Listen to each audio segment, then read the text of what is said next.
à chaque prestation. Donc là, ce que je te propose sur les 6-7 minutes de plateau-objet, c'est qu'on improvise ensemble une histoire. Puisque la thématique, c'est l'écologie, je te propose que cette histoire se place dans un monde dystopique, donc dans un futur pas très très chouette. Et j'aimerais que tu me dises déjà qu'est-ce qui manque dans ce monde. Est-ce que c'est l'eau potable qui est notre plus gros problème? Est-ce qu'on n'a plus d'animaux? Est-ce qu'on n'a plus d'herbe? Est-ce qu'on n'a plus de... Dis-moi. On n'a plus d'animaux mignons. D'animaux mignons? C'est trop chaud comme proposition, je pense à direct. Donc on est dans un monde où il n'y a plus d'animaux mignons et j'aimerais rajouter à cette proposition un lieu s'il vous plaît. J'hésite entre un lieu et un métier. Un volcan éteint. Un volcan éteint. Ok, donc un volcan éteint. Animaux mignons. Animaux mignons. Et on va rajouter un métier. Dentiste. Dentiste. Ouais. Dentiste. Volcan éteint. Il n'y a plus d'animaux mignons. Tu le dis à chaque fois avec une voix tellement triste. Et ben voyons voir ce que ça donne. Je vais vous improviser une histoire pendant 6-7 minutes où il y aura un volcan éteint, un dentiste à un moment et il n'y a plus d'animaux mignons. Ouais. Ah bah non, s'il n'y en a plus, il n'y en a plus. Voyons voir ce que ça... je vais mieux parler après. Voyons voir ce que ça m'inspire.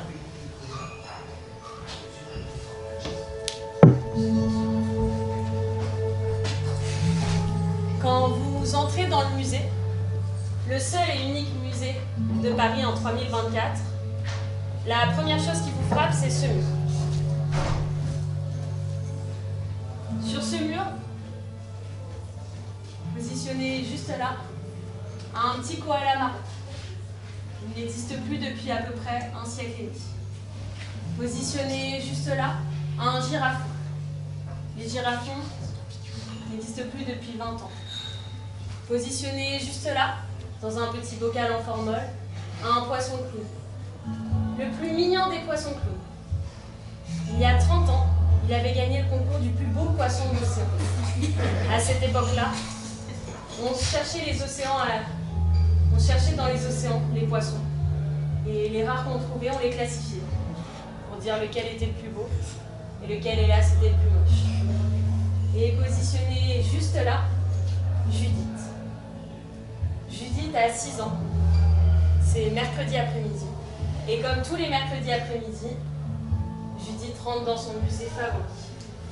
Positionné juste là, son grand-père. Et main dans la main, c'est l'entièreté du musée qu'il visite. Il passe par de grands escaliers en marbre, monte en haut, visite chaque salle, et dans chaque salle, découvre les différents métiers qui n'existent plus. Découvre également les différentes choses qui n'existent plus. Positionné juste là, une maquette. Pépé, il y a marqué pétrole, ça veut dire quoi pétrole? Parce que... Mais je comprends pas parce que nous on met du soleil dans notre voiture et ça suffit. Et vous creusiez la terre pour faire avancer les voitures? Mais je veux dire, j'ai que 6 ans, mais ça me paraît con comme idée déjà de... Et à chaque salle, la petite Judith, du haut de ses 6 ans, trouvait que le monde que son grand-père avait connu était quand même bien con. Et Judith, elle aimait bien dire le mot con, parce que c'était le seul gros mot qui était autorisé dans sa famille. Tous les autres gros mots étaient interdits. Mais puisque Pépé Jules disait toujours « Non mais c'est quand même con la vie », Judith, elle avait le droit de copier Pépé Jules, elle avait le droit de dire « Non mais c'est quand même con la vie ». 6 ans. 1 an plus tard, elle a 7 ans. Les années passent, elle grandit, et Judith est exactement au même endroit, mais elle a désormais 20 ans.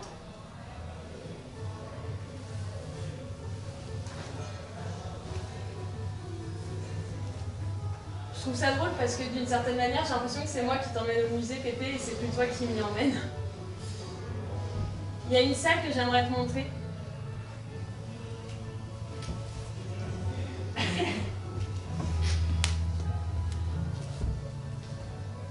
Bah, tu vois juste là,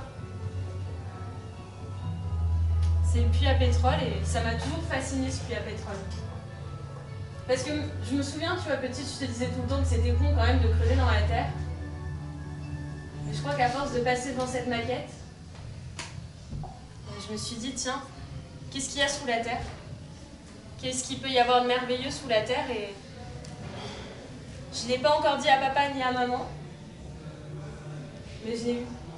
J'ai eu mon diplôme de géologue. Et je pars. Je pars dans une semaine en Auvergne. Ils ont creusé la terre et ils ont découvert des immenses montagnes. Des sortes d'immenses montagnes qui avant crachaient du feu et qui maintenant n'en crachent plus. Et tu me diras, maintenant que la terre est recouverte d'eau, nous tout ce qu'on connaît c'est nos petits bateaux qui nous permettent de nous déplacer, mais je sais pas. Cet endroit dont tu parlais, c'est-à-dire quand tu me disais quand tu sortais, tu n'avais pas besoin d'être sur un bateau et de simplement marcher dans des rues et dans des villes. Je me dis qu'à force de creuser, c'est carrément un volcan qu'on va trouver. Et je sais pas, j'ai envie de comprendre le monde que tu as connu et voilà, je pars. Et du coup, ça me semble important de te le dire à toi en premier et ça me semble important de le faire devant cette petite maquette de puits de pétrole. J'espère que tu es fier de moi. Et à ce moment-là, comme tout grand-père d'un certain âge, oh, c'est un peu con comme idée, mais bon, fais ce que tu veux de ta vie. Mais qui suis-je pour juger, Judith? Je veux dire, moi, j'ai passé mon temps à ouvrir la bouche des gens pour vérifier qu'ils n'avaient pas de caries. Tu fais ce que tu veux de ta vie. Va fouiller à l'intérieur des entrailles de la terre. Je pense que ça doit avoir une meilleure haleine que les dents que j'ai pu voir, moi, au fil des décennies. Et sur ces belles paroles, Judith a continué à visiter l'entièreté du musée. Dans sa tête, un doute. Qu'est-ce qu'il allait se passer là-bas? Qu'est-ce qu'elle allait pouvoir voir comme volcan? Et ce qui est drôle, c'est que ces questionnements que Judith avait là, dans sa petite tête, à des kilomètres de là, Victor se posait les mêmes questions.